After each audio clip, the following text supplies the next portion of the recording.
Non, regardez, en fait, je vais mettre fin à ce que vous êtes en train de dire parce que généralement, c'est un peu comme, on va revenir sur ça. Si c'est que je ne parle pas de ça, et ici, là, je vais revenir sur les fibres de coco. Voilà, et les fibres de coco, il va falloir que ça entre bien par là, oui. Raison pour laquelle j'avais même insisté qu'on vienne sur ce site. Voilà, la première des choses que vous devez comprendre, les méduses sont des champignons.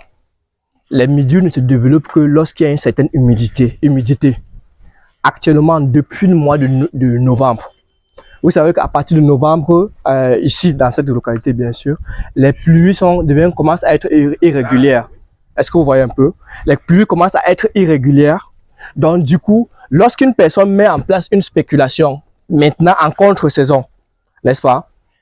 Sauf, je dis bien sauf si il est dans un endroit où il a fait un dispositif comme ça, il y a une certaine humidité et il arrose chaque jour pour que le mildiou puisse se développer. Mais actuellement, le mildiou ne peut pas se développer. Pourquoi? Parce que l'humidité dans l'air est basse à cause de à cause du fait que les pluies ne sont pas régulières. Ça, c'est la première des choses. Donc, la deuxième des choses, c'est que le mildiou intervient beaucoup plus en saison pluvieuse sur certaines cultures. Ça attaque beaucoup les solanacées, tomates, piments, poivrons, en fait, tous ces différents, voilà. Beaucoup plus. Il y en a sur d'autres, mais c'est beaucoup plus les solanacées. Donc, ce qui fait donc là, c'est que lorsqu'on arrive au niveau de l'attaque des différents mildious, ce que je veux que vous puissiez comprendre, c'est que la meilleure option pour éviter le mildiou sont les micro-organismes. Et c'est pour ça que lorsque je vais vouloir revenir sur les micro-organismes, je vais faire exprès pour parler des micro-organismes demain matin quand la tête est encore fraîche. Parce que ça serait le nœud et le centre de tout ce que vous allez envisager faire. Et après, je vais vous montrer les solutions. Aujourd'hui, je vais vous montrer les solutions pour éviter le mildiou, pour pouvoir traiter le mildiou. Mais ce dont je vais vous faire comprendre, c'est que la guerre des différents micro-organismes, parce que même quand on parle de mildiou, il n'y a pas que le mildiou qui attaque les différentes cultures. On a aussi les bactéries qui attaquent ces différentes cultures.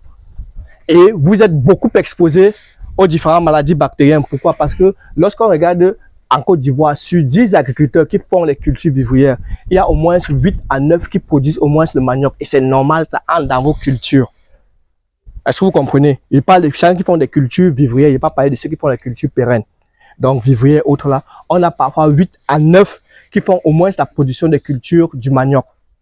Et lorsque vous faites la culture du manioc, comme ça épuise les sols, ça apporte les bactéries au niveau du sol. Raison pour laquelle la plupart de vos cultures seront attaquées par les bactéries au niveau du sol, seront attaquées par les bactéries au niveau aérien et sera aussi attaquées par le mildiou quand on est en saison pluvieuse. Mais maintenant, la meilleure manière de pouvoir faire, ce n'est pas d'éliminer d'abord les champignons, c'est de renforcer le système immunitaire de la plante par les micro-organismes. Et c'est par rapport à ces micro-organismes-là que lorsque la plante a son système, donc, elle serait donc capable de pouvoir éviter, de pouvoir repousser donc les mildious qui attaquent vos cultures. Est-ce qu'on se comprend? C'est compris? Donc, oui. Maintenant, ici, on a parlé de fertilisation.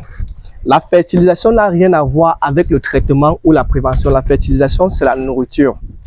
Lorsqu'on parle de nourriture qu'on est en train de donner, maintenant, pour éviter le mildiou, il y a deux possibilités. Soit on vaccine, c'est pour ça qu'on parle des micro-organismes. Est-ce que vous comprenez? Et maintenant, soit on va maintenant venir traiter avec des fongicides biologiques que je vais vous montrer tout à l'heure. Donc, ce qui, par rapport à votre question que vous avez posée, c'est que l'engrais foliaire n'a pas d'effet direct, n'a aucun effet sur le développement du mildiou. Au contraire, si vous avez l'attaque des mildiou et vous traitez, en fait, vous faites la pulvérisation avec les engrais foliaires, les feuilles vont se développer et le mildiou aura encore même de quoi pour beaucoup plus se développer. Est-ce que vous comprenez? Donc, lorsque vous êtes en train d'apporter un fertilisant, en aucun moment vous êtes en train de pouvoir traiter le mildiou. C'est comme si j'avais mal à la tête, je dis que je vais prendre la bétadine pour me soigner. Vous voyez que vous êtes hors jeu, non? Est-ce que vous comprenez ce que je suis en train de dire? L'engrais liquide n'a aucun impact sur la fertilisation, sur le traitement. Oui. Est-ce que si j'apporte l'engrais foliaire oui. au fait de la tomate. Oui. Je ne risque pas de déclencher le mildiou. Non, l'engrais foliaire ne déclenche pas le mildiou. Le mildiou est déclenché par l'humidité dans l'environnement. Tu prends une plante maintenant, tu l'exposes là, maintenant là, tu laisses. De même la tomate, tu mets, tu n'auras pas d'attaque de mildiou. D'autres attaques, mais pas le mildiou. Tout à l'heure, on va voir les plants de tomates là-bas. On n'aura pas d'attaque de mildiou maintenant. Parce que c'est l'environnement, c'est l'humidité. Quand il y a beaucoup d'eau dans l'air que le mildiou se développe. Ce n'est pas l'engrais, le fertilisant liquide qui développe le mildiou. Est-ce qu'on se comprend? Voilà. Donc, il ne faut pas confondre entre développement du mildiou et traitement de l'engrais foliaire. Par contre, si vous apportez beaucoup d'engrais d'azote à la plante, ça va rendre la plante susceptible. Parce que c'est la raison pour laquelle je vous demande de ne pas fertiliser lorsque la plante a déjà développé ses feuilles, les fleurs. Parce que si vous continuez toujours à apporter de l'azote, elle va consommer. C'est comme la bière, c'est-à-dire qu'elle ne se fatigue pas. Mais quand on boit l'eau, on se rassasie. Quand tu prends l'alcool, curieusement, il y a toujours l'espace. Donc, c'est la même chose. Donc, quand elle va continuer à consommer, ça va la rendre vulnérable par rapport. C'est-à-dire, elle serait fragile. Et en ce moment, quand le mildiou va venir, elle ne pourra pas se défendre parce qu'elle a concentré sa consommation en azote. Et pourtant, elle a besoin du phosphore et du potassium et des micro-organismes pour se protéger contre le mildiou. C'est bon? Oui, j'allais venir sur ça. Oui, j'allais venir sur ça.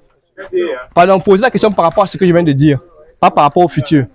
Voilà, oui. En fait, le problème de la dame là, si j'ai bien compris, c'est un peu ce même souci là. En fait, pour ce que j'ai appris, oui. J'ai regardé un peu les vidéos, ils ont dit par exemple, dans le cas de la tomate et de la pomme de terre, lorsqu'on arrose, qu'on évite de mouiller les feuilles. En fait, ce n'est pas un problème de fertilisation, c'est un problème d'arrosage.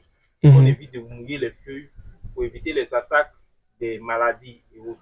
Voilà, donc si j'ai bien compris, en fait, ce que moi-même j'aimerais savoir, c'est pour savoir, par exemple, les fertilisants et autres qu'on met là, en fait, on mouille les feuilles, alors qu'on a appris qu'on ne doit pas mouiller les feuilles. Non, regardez. Au fait, la confusion se passe dans votre esprit au niveau de mouiller les feuilles. Écoutez bien ce que je dis. Lorsqu'on parle de mouiller les feuilles, parce que je sais, il y a des vidéos, lorsqu'on va venir, on va dire que mouiller les feuilles. Ils partent sur la logique qu'on a un système d'irrigation. Ça peut être par spray ou bien parfois ça peut être par type d'arrosage. Rappelez-vous, je parle de vouloir venir faire le traitement. C'est-à-dire, l'apport en quantité de cette feuille-là, c'est pour que ça puisse coller directement sur les plantes. Or, la quantité de mouiller, c'est quoi? C'est que lorsqu'on dit qu'on arrose, si on arrose beaucoup, ça va créer une humidité dans l'environnement. Quand tout autour, partout c'est mouillé, ça veut dire que quoi? Ça veut dire que l'humidité dans l'air, l'eau qui est dans l'air ou dans l'environnement va augmenter. Et plus il y a l'eau dans l'air, plus l'humidité se développe. Donc, le fait du traitement, parce que quelqu'un demandait c'est laquelle est la fréquence du traitement. Là, je dois déjà dire que, ok, lorsque la plante se développe, elle commence à se développer, on n'applique pas automatiquement les engrais foliaires. Les engrais foliaires, c'est juste pour venir booster, c'est comme un complément d'aliment, pour venir booster la plante. Est-ce qu'on se comprend? Donc, lorsque je viens, si la plante se développe normalement, c'est pas obligé que je vais venir directement appliquer l'engrais foliaire. Par contre, je peux remarquer que la plante peut avoir un retard de croissance. Et je veux que stimuler cela, je viens, je fais une application. Raison pour laquelle, pour les gens qui font les cultures comme la tomate, lorsque vous mettez la tomate en pépinière, en fonction des variétés, ça va de 3 semaines à 1 mois pour pouvoir répliquer. Sur cet intervalle-là, au bout de 10 jours, vous pouvez faire juste un traitement d'engrais foliaire pour juste booster à ça au bout de 10 à 12 jours. C'est suffisant pour la pépinière. Est-ce qu'on se comprend? Et ça serait valable pour les cultures comme le piment qui font parfois 45 à 60 jours en pépinière. Là, on peut faire 2 traitements d'engrais foliaire juste pour booster les feuilles à se développer. C'est tout. Maintenant, lorsqu'on a notre culture en période de développement végétatif, comme pour la tomate, je peux venir après le repiquage, 5 à 6 jours après le repiquage, je peux venir faire un traitement d'engrais foliaire juste pour que, comme on vient de repiquer dans son nouvel environnement, la croissance des feuilles puisse être boostée. Je peux faire la même chose sur toutes les autres cultures, que ce soit EVA, que ce soit palmier.